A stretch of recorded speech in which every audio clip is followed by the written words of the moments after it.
ஒரு சோதனை வருகிறது, வேகமாக செல்கிறீர்கள், ஒரு வாகன விபத்து ஏற்பட்டு விடுகிறது, அல்லது ஒரு வியாபாரத்திலே முன்னேறி கொண்டு செல்கிறீர்கள், நஷ்டம் ஏற்படுகிறது, குடும்ப உறவுகள் பிரிய காரணமாகிறது.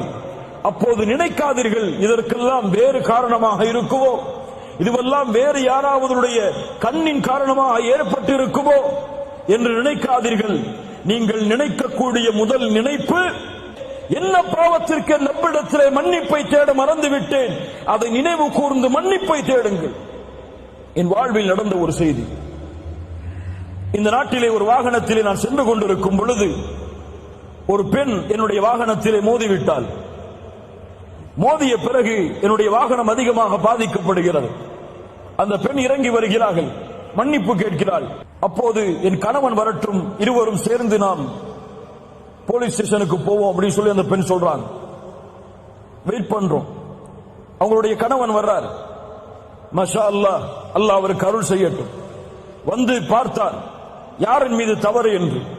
உணர்ந்து கொண்டால் தன் மனைவியின் பக்கம் தான் தவறு என்று ஒரே வார்த்தை தான் சொன்னார். நீ ஏதோ பாவம் செய்திருக்கிறாய், செல் 2 ரக்காத் தொழு, அல்லாஹ்விடத்திலே மன்னிப்பு தேடு, அதற்கு பிறகு நாம் காவல் நிலையத்திற்கு செல்லுவோம். அல்லாஹு அக்பர். அந்த பெண் சொன்னால் பரவாயில்லை, நாம் சென்று விட்டு வந்து தொழுது மன்னிப்பை தேடுவோம். இல்லை இல்லை இல்லை.